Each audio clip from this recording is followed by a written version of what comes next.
Hi welcome to Suman TV. మోకాళ్ళ నొప్పులు అంటే ఇంతకుముందు మనం వృద్ధుల్లో మాత్రమే చూసేవాళ్ళం. ఇప్పుడు మధ్య వయస్కుల్లో కూడా చూస్తున్నాం ఈ మోకాళ్ళ నొప్పులు.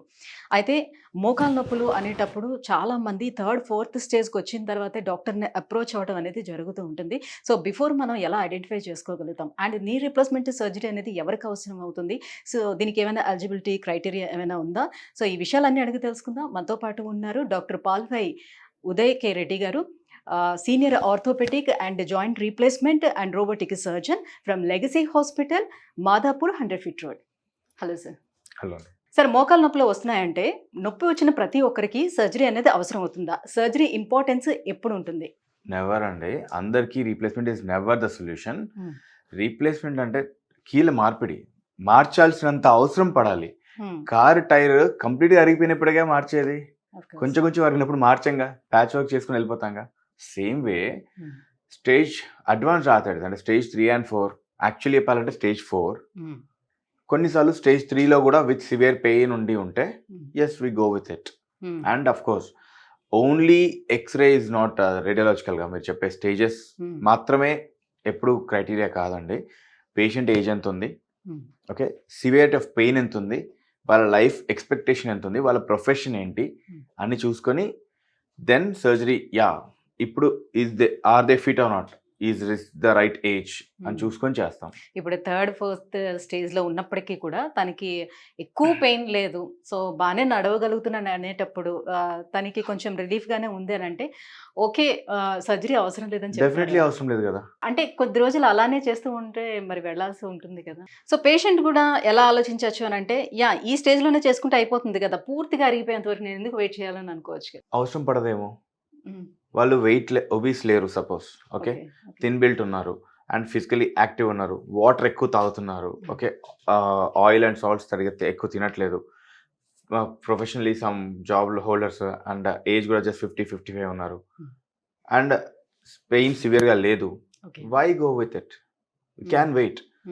మేబీ ఇప్పుడు మై ఓన్ మదర్ ఉన్నారు, షీ 60+ రైట్, 65 మేబీ, తనకేమి మైల్డ్ డిస్కంఫర్ట్ ఉంటుంది but she in stage 2. Luckily why operate? అవసరం పడితే definitely we can. So for suppose obese ఉన్నారు, బీపీ ఉంది, షుగర్ ఉంది, సో అలాంటి వాళ్ళకి మీరు సజెస్ట్ చేస్తారా చేయరా? దట్స్ వాట్ అండి, always it's all about all the criteria together చూడాలి. ఓన్లీ ఇప్పుడు హెల్త్ కండిషన్ ఉంది, సపోజ్ మీరు అన్న కండిషన్కి ఆవిడ స్టేజ్ 2 ఉందనుకోండి, ఐ వోంట్ డెఫినెట్లీ ఆపరేట్. ఎందుకు? Maybe she will recover eventually, maybe weight loss అవుతారేమో, మేబీ హెరిటరీ లేదేమో వాళ్ళకి, సో ఆర్థరైటిస్ సెటిన్ అవ్వకపోవచ్చేమో, ఆర్ మేబీ డీలే ఉంటుందేమో. ఇదే మీరు అన్న కండిషన్స్ ఉన్న ఆవిడ సివియర్ పెయిన్ ఉందనుకోండి అండ్ స్టేజ్ 3లో ఉందనుకోండి, will definitely operate. So TKR అనేది ఎలాంటిదంటే అండి, అందరికీ చేసేయాలనే రూల్ ఎక్కడ ఉండదు. Patient to patients it differs. Health status, age, stage of arthritis, life expectancy అన్నీ చూసుకొని and severity of pain of course అన్ని కలుపుకొని we decide about surgery. Okay. So అప్పుడప్పుడు పెయిన్ ఎక్కువగా వస్తుంది అని అనుకునేటప్పుడు అలాంటి వాళ్ళకి, ఆ స్టేజ్లో ఉన్న వాళ్ళకి జస్ట్ మెడికేషన్ అనేది మాత్రమే సజెస్ట్ చేస్తారా? ఎర్లీగా ఉందనుకోండి ఫిజియోథెరపీ అండి, ఫస్ట్ ఫిజియోథెరపీ అండి. ఎర్లీ స్టేజెస్, స్టేజ్ 1 and 2 అనుకోండి మీరు అడిగిన దాని ప్రకారంగా. అంటే ఎర్లీ 1 and 2 అంటే అందరు కన్ఫ్యూజ్ అవుతారు. ఎర్లీ స్టేజ్ అనుకుందాం. ఎర్లీ అన్నప్పుడు proper physio, water, weight loss and medications కొన్ని అండ్ ప్లాస్మా, ఇవన్నీ కలుపుకుంటే డెఫినెట్లీ మనకి స్పేస్ ఫిల్ అవుతుంది. 2 to 3 years గ్యాప్ క్రియేట్ అవుతుంది. ఆ తర్వాత కూడా ఇంకా స్టేజ్ అడ్వాన్స్ అవుతూనే ఉంది, పెయిన్ ఇస్ సివియర్ అవుతుంది అనుకోండి, గో విత్ సర్జరీ. సో సర్జరీకి వెళ్ళేటప్పుడు కూడా చాలా మందికి కొన్ని రకాల భయాలు అనేవి ఉంటాయి. ఆఫ్టర్ సర్జరీ తర్వాత సో నార్మల్ లైఫ్ లీడ్ చేయగలుగుతానా లేదా, సో నా లైఫ్ స్టైల్ ఎలా ఉంటుంది ఏంటి అనే భయం ఉంటుంది. తొందరగా లేచి నడవగలుగుతామా లేదా అనే దాని మీద. డెఫినెట్లీ లేచి నడుస్తారండి. యావరేజ్గా second day నడిపించేస్తాం.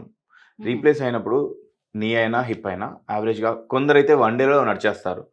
Average is post of second day నడిపిస్తాము. ఇనిషియల్లీ కొంచెం కష్టపడతారు, డ్రెస్సింగ్ కూడా టైట్గా ఉంటుంది, పెయిన్ సివియర్గా ఉంటుంది, ఎందుకంటే మనం మజిల్ బోన్ అంతా డిసెక్ట్ చేసి పెడతాం కాబట్టి డెఫినెట్లీ పెయిన్ ఉంటుంది. As days pass maybe 3 to 5 days కల్లా పేషెంట్స్ కంఫర్ట్ జోన్కి వచ్చేస్తారు. వాళ్ళే వాకర్ పట్టుకొని వాష్రూమ్కి వెళ్తారు, మోషన్ పాస్ చేయగలుగుతారు. అప్పుడు we can discharge them definitely. And one thing is very clear అండి, పెయిన్ లెస్ కాదు, లెస్ పెయిన్. ఓకే ఓకే తక్కువ ఉంటుంది తక్కువ ఉంటుంది. పెయిన్లెస్ సర్జరీ అని ఉండదు. డెఫినెట్లీ కోస్తాము కాబట్టి అండ్ బోన్ కట్ చేస్తాం కాబట్టి మజిల్ డిసెక్ట్ చేస్తాం కాబట్టి పెయిన్ ఉంటుంది, టాలరబుల్ ఉంటుంది. ఎనీహౌ ఇంజెక్షన్స్ అన్ని పెడతాం, మెడికేషన్స్ అన్ని పెడతాం కాబట్టి it will gradually come down. Yeah అంటే ఏదైతే రీప్లేస్ చేస్తున్నారో ఆర్టిఫిషియల్ జాయింట్స్ అనేది దాని మనీకి ఎలా ఉంటుంది, సో ఎంత యాక్యురస్గా ఉంటుంది అని అనేది? 15 to 20 years ఇస్ యావరేజ్ అండి. 25 కూడా వస్తాయి మీరు వాడుకునే దాన్ని బట్టి. లోపల వేసే ఇంప్లాంట్ వేసేసినంత మాత్రాన పని అయిపోదు. దాన్ని పేషెంట్ ఎలా వాడుతున్నారు, వాళ్ళు మజిల్ స్ట్రెంథనింగ్ ఎలా చేస్తున్నారు, ఆపరేషన్ తర్వాత ఫిజియో అండ్ ఆపరేషన్కి ముందు ఫిజియో చేస్తున్నారా లేదా, that is also very important factor. నేను నా పేషెంట్స్ అందరికీ చెప్తాను డెఫినెట్లీ. నేను నా పేషెంట్స్ అందరికీ pre of physio 1 week time ఉన్నా కూడా ఓకే ఆ 1 weekలో కూడా డైలీ ½ hour 1 hour చేయండి అని చెప్తాను. అఫ్ కోర్స్ 1 week సరిపోదు, but patients won't be ready 1 month physio నేను చేయను అన్నట్టుగా ఉంటారు కదా. సో అట్లీస్ట్ 1 week 10 days అని చేయండి అని చెప్తాను. ఆ 10 days చేసిన మజిల్ క్వాడ్రిసెప్స్ తొడకండరాలు ఉంటాయి కదా తొడలోవి, వాటి స్ట్రెంగ్త్ పోస్ట్ ఆప్ రికవరీ చాలా ఈజీ చేస్తాయి, చాలా ఫాస్ట్గా రికవర్ అవుతారు వాళ్ళు. చాలా ఇంకా 6 weeks కంప్లీట్ రికవరీ అని ఆశ్చర్యం లేదు, అదర్వైజ్ 3 months కూడా పడుతుంది. సో ఇప్పుడు సర్జరీ ఆఫ్టర్ సర్జరీ తర్వాత వాళ్ళ నడకలో ఏమైనా చేంజెస్ వస్తాయా? వంకర ఉన్న కాలు స్ట్రైట్ అయిపోతుంది. సో వంకర ఉన్నప్పుడు ఏంటి మీకు బ్రీఫ్గా చెప్తాను. I put it on paper. Okay suppose I'm bad artist. Okay suppose ఇది మన హిప్ లెవెల్ అనుకుందాం, ఇది మన నీ లెవెల్. ఓకే చాలా మందిలో అరుగుదల జరిగినప్పుడు కాలు లోపలికి బెండ్ అవుతుంది. సో ఇది లోపలికి బెండ్ అయినప్పుడు కాలుది షార్ట్ అవుతుంది, షార్ట్ అయిపోతుంది. ఓకే వ్యారస్ అంటుంది. వ్యారస్ అయినప్పుడు దిస్ లెంత్ కమ్స్ డౌన్, ఈ గ్యాప్ మిగులుతుంది ఈ చేతికి ఈ చేతి మధ్యలో. ఈ గ్యాప్ ఉంది చూసారా, ఈ గ్యాప్ షార్ట్ అవుతుంది. షార్ట్ అయినప్పుడు నడక ఏమవుతుందంటే ఈ లోడ్ అంతా స్పైన్ పైన పడుతుంది. ఈ నీ మీద కూడా పడుతుందా?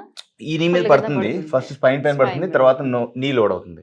సో ఈ లోడ్ దీని మీద పడ్డప్పుడు ఇది పెయిన్ అవుతుంది, స్పైన్ పెయిన్ స్టార్ట్ అవుతుంది. బ్యాక్ పెయిన్ కూడా వచ్చింది, వంకర అయిపోయింది కాలు, ఆపరేట్. డోంట్ థింక్, అసలు ఆలోచించొద్దు, జస్ట్ గో ఫర్ సర్జరీ. మీరు అడిగింది ఏంటంటే నడక స్ట్రైట్ అవుతుంది. ఎందుకు అవుతుందంటే సర్జరీ చేసిన తర్వాత మేము దాన్ని స్ట్రైట్ చేసేస్తాం, ఈ లెవెల్ తెచ్చేస్తాం. సో ఇలా కుంటూ నడిచే వాళ్ళందరూ కూడా స్ట్రైట్ అయిపోతారు. స్ట్రైట్ అయిపోతుంది, నడక డెఫినెట్లీ ఇంప్రూవ్ అవుతుంది. Patients will be very very very better. అంటే ఈ మధ్యకాలంలో చూస్తున్నాము ఈ టూర్స్ అండ్ ట్రావెల్స్ వ్లాగ్స్ ఎక్కువ చేసే వాళ్ళు ఎక్కువ నడుస్తూ ఉంటారు. సో ఎక్కువ వాక్ చేయటం వల్ల కూడా వాళ్ళ నీ ప్రాబ్లమ్స్ వచ్చి వాళ్ళు సర్జరీస్ చేసుకోవడం కూడా జరుగుతూ ఉంటుంది. ఆఫ్టర్ సర్జరీ తర్వాత కూడా మళ్ళీ అదే లైఫ్ స్టైల్ మళ్ళీ కంటిన్యూ చేస్తే ఎట్లా ఉంటుంది? చేయొచ్చు if you do proper physiotherapy. అంటే తొడకండరాలు మంచి పెట్టుకుంటే ఎస్ డెఫినెట్లీ ఇది can do. Few points to be remembered ఏంటి అంటే ఎక్కువ హాస్పిటల్ వేసుకొని కింద కూర్చునేయడం, ఇండియన్ టాయిలెట్ వాడడం యూజువల్గా మేము సజెస్ట్ చేయం. ఎందుకు అంటే ఎక్కువ లోడ్ పడిపోతుంది.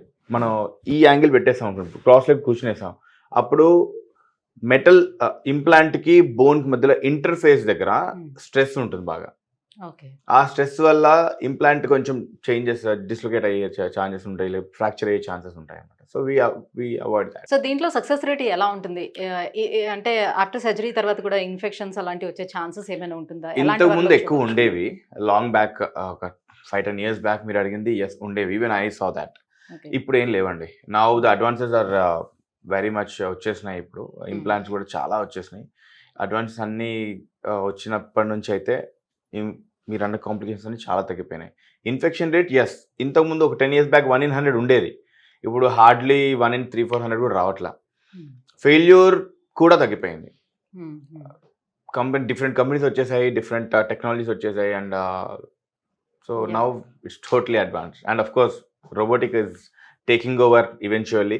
ఇప్పుడు మామూలుగా ఒక మీడియం ఏజ్లో ఉండే వాళ్ళకి కూడా ఇప్పుడు కామన్ అయింది కాబట్టి, సో అలాంటి వాళ్ళు ఈ సర్జరీస్ చేసుకునేటప్పుడు చాలా తొందరగా వాళ్ళు రికవర్ అవ్వటం, నడవటం, ఫిజియోథెరపీలు చేయడం, ఎక్సర్సైజ్ చేసి ఎట్లన్నా రికవర్ అవుతూ ఉంటారు. బట్ వెరాజ్ 60-70sలో ఉండే వాళ్ళకి కూడా ఒకవేళ చేయించుకుంటే సో తొందరగా రికవర్ అయ్యే ఛాన్సెస్ వాళ్ళకి ఎంతవరకు ఉంటుంది? ఖచ్చితంగా రికవర్ అవుతారు. అండ్ అఫ్ కోర్స్ మిడిల్ ఏజ్కి అసలు అవసరమే లేదంటున్నాను. That's what I'm saying. ఇందాక కూడా మిడిల్ ఏజెస్ నేనైతే అసలు ఆపరేట్ చేయనండి. I try to postpone it as as much as possible. Surgery తప్పదంటేనే definitely will operate. Surgery replacement చేసేయడం గొప్ప కాదండి. I tell you this very boldly. చేసేయడం గొప్ప కాదు. ఎవరికి చేయాలి, ఎవరికి అవసరం, అసలు నా గల్లా పెట్టేకి అవసరమా, పేషెంట్కి అవసరమా అని చూసుకోవాలి. యాక్చువల్లీ డాక్టర్స్ డిస్కస్ చేయరు జనరల్లీ. పర్లేదు. సర్జరీ చేసేయడం అనేది టార్గెట్ ఉండకూడదు. పేషెంట్ సెలెక్షన్ చాలా ఇంపార్టెంట్. అసలు చాలా చోట్ల లోపల లిగమెంటస్ ఇంజరీ ఉంటుంది, టీకేఆర్ కొట్టేస్తాం. అసలు select them, screen them properly. Maybe I can buy them time. Maybe 2 years postpone చేయొచ్చేమో. Maybe they are not ready yet. Alternatives కావాలేమో. కార్డియాక్ ఇష్యూస్ ఉన్నాయి, సర్జరీ ఇస్ ఎ రిస్క్ ఏమో. So go for alternatives. Or లేదు 6 months US travel ఉంది, హడావిడిగా surgery చేసి మళ్ళీ ఆ పెయిన్ ఇవ్వడం ఎందుకు? Go for alternatives, go for natural therapies, go for physio. సరే, యాక్చువల్లీ అసలు మనం సర్జరీ వరకు వెళ్లకుండా ఉండాలి అంటే బిఫోర్ స్టేజ్ లోనే మనం ఎలా రికగ్నైజ్ చేస్తాం, ఎలాంటి సిమ్టమ్స్ మనకి కనిపిస్తాయి? చాలా ఈజీ అండి. మీ జెనెటిక్స్ మార్చేయాలి, మీ ఇన్హెరిటెడ్. హ్యూమన్ అక్వైర్డ్ అంటే మన స్వయంకృతంగా చేసుకున్నది. సపోజ్ యంగ్ ఏజ్ లో లిగమెంటస్ డ్యామేజ్ అయింది, లేదంటే ఒబీస్ ఉన్నాము, మజిల్ని ఓవర్గా వాడేసాము, లేదా మజిల్ అసలు వాడలేదు, బోన్స్ వీక్ అయిపోయినాయి, పీరియడ్స్ ఆగిపోయిన తర్వాత, మెనోపాజ్ తర్వాత హార్మోన్ ఇంబాలెన్స్ వల్ల జాయింట్స్ డ్యామేజ్ అయినాయి, ఇలాంటివి మన చేతిలో ఉండే ఛాన్స్ ఉంది. ఇన్హెరిటెడ్ ఉన్న పరిస్థితి ఏంటి? మనం చేయలేంగా, మనం మార్చలేంగా. సో అలాంటి వాళ్ళకి మనం ఎంత లైఫ్ స్టైల్ మోడిఫికేషన్స్ ఇచ్చినా కూడా పెద్ద తేడా ఉండదు. మన చేతిలో ఉన్నవి definitely we can avoid. Like first thing weight అండి. ఆ వెయిట్ పెంచకండి. మన స్కెలిటల్ ఫ్రేమ్వర్క్ ఎన్ని కిలోలు బరువు మోయగలుగుతుందో, అంటే మన ఎముకల గూడు ఎన్ని కిలోస్ తీసుకోగలుగుతుందో అంతే ఇవ్వండి బాడీకి వెయిట్. ఏమవ్వదు, మెయింటైన్ అవుతుంది. వాటర్ తాగండి, సన్లైట్ ఎక్స్పోజ్ చేయండి, మజిల్స్ యాక్టివ్గా పెట్టండి, ఏమీ కాదు. సో కరెక్ట్ BMI అనేది మెయింటైన్ చేస్తే డెఫినెట్గా ఏ ప్రాబ్లం రాదు. Thank you sir, thank you so much. So joint replacement గురించి చాలా క్లియర్గా ఎక్స్ప్లెయిన్ చేశారు, ఎవరికి అవసరం పడుతుంది, ఎవరికి లేదు అనే విషయాలు. Thank you so much.